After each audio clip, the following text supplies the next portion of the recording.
આજે જીએમડીસીમાં જે સુનાવણી રાખી છે સિલિકાન વોશિંગ પ્લાન નાખવાનો જે તારીખ 10/10/2024ના રોજ જે સમય નક્કી કર્યો છે એ રાજપારડી ખાતે જે ટાઉન હોલ કોઈ છે એની અંદર રાખવામાં આવે છે। મારે એમ કહેવું છે સરકારને કે આ ભૂસ્તરવાળાને કે તમે સ્થળ પર રાખો ને, ત્યાં શા માટે રાખો છો?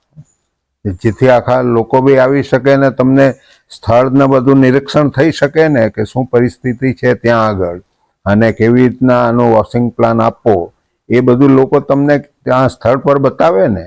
શા માટે તમે ડરો છો? ત્યાં આગળ રાખો ને તમે સ્થળ પર આગળ બી તમે રાખીને ત્યાં જીએમડીસીમાં ધમલાઈ પછી આ જે ગામડાઓની અંદર જે પડવાણિયા છે, મોરણ છે, સ્યાલી છે, એની જમીનો સિલિકા એમાં જાય છે કોલસાની ખાડની અંદર, એનું બી તમે હેરિંગ ત્યાં રાખો છો રાજપારડીની અંદર। આટલા બધા 1400 હેક્ટર આ ગામડાઓની જમીન જાય છે ત્યાં સ્થળ પર આવો ને તમે, શા માટે નથી આવતા? મારે એમ કેવું છે। એમાં ગૌચરની જમીન છે, ઘણી જમીનો છે। પહેલાં બી હું ધારાસભ્ય હતો ત્યારે મેં ના લખીને આપી દીધેલું 2019ની સાલની અંદર મારો પત્ર હતો ધારાસભ્ય તરીકે કે અમારે આ ખાણ આપવી નથી, આ વિસ્તારને પર્યાવરણનું મોટું જોખમ થાય એવું છે ને એનાથી લોકોને કોઈ ફાયદો છે જ નથી, લોકો બેકાર થઈ જાય છે। જે ખાણ આગળ બી થઈ છે તેની અંદર બધા લોકો આજે બેકાર થઈ ગયા છે ને એ લોકોને વિસ્થાપિત બનવું પડ્યું છે ને ક્યાં ફાયદો થયો છે?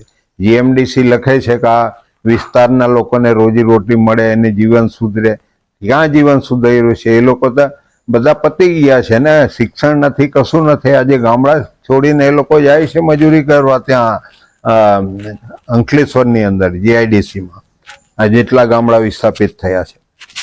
અહીં પણ તમે એવું કરવા માંગો છો, કેવી રીતના ચાલે? આખું ઉલ્લંઘન કરો છો તમે। એમેન્ડમેન્ટ કરીને 100માં કર્યું જંગલનું, ફોરેસ્ટની વાત લાવીને સેન્ટ્રલ એક બાજુ સુપ્રીમ કોર્ટનો ચુકાદો એવો છે કે આ વિસ્તારોની અંદર કેન્દ્ર સરકાર કે રાજ્ય સરકાર 1 ઇંચ ધારણ કરી શકતી નથી જગ્યા, તો પછી તમે આ હેરિંગ કેવી રીતના રાખી શકો? તમારા અધિકારીને શું પાવર છે? મારે એમ કેવું છે કંઈ આવીને હેરિંગ કરવાનું? સુપ્રીમ કોર્ટનું જજમેન્ટ તમે વાંચી લો ને, શા માટે એનું ઉલ્લંઘન સરકાર કરતી હોય છે, લોકોને બેકાર બનાવતી હોય? હમણાં તમે ઉત્તરાખંડની અંદર 402 ગામડા વિસ્થાપિત બનાવી દેવાના તમે।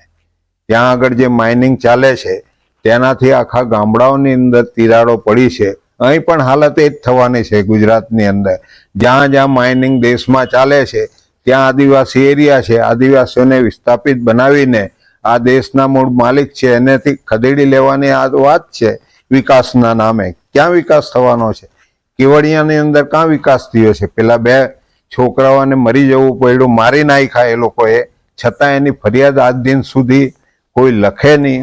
ત્યાં આગળ જે કમિટી બની છે, જે સંકલન સમિતિ જિલ્લાની સત્તામંડળ ત્યાં આગળ છે કેવડિયાની અંદર, એ મિટિંગની અંદર ત્યાંના સાંસદ હાજર હતા, ધારાસભ્ય ત્યાં ડેડિયાપાડાના હતા। એ લોકોએ બી કહેવું જોઈએ ને કે ભાઈ આ 2 બાળકો મરી ગયા છે માણસો, એનો FIR દાખલ કરો। શા માટે નથી બોલ્યા? મારે એમ કેવું। અહીં પણ એવી રીતના તમે કરવા માગો છો, લોકોને જમીન છીનવવા હારું મારી નાખવાની પ્રવૃત્તિ કરવાનો, કાં આદિવાસીનો ડેવલપ થવાનો છે? એટલે આનો હું સખત વિરોધ કરું છું। તે વખત પત્ર બી લખેલો આ 1400 હેક્ટર જમીન માટે કે અમારે આપવી નથી, અમારા લોકો બેકાર બની જશે, અહીંથી ક્યાં જવાના છે? એ બીજી જમીન તો ધારણ કરી શકવાના નથી।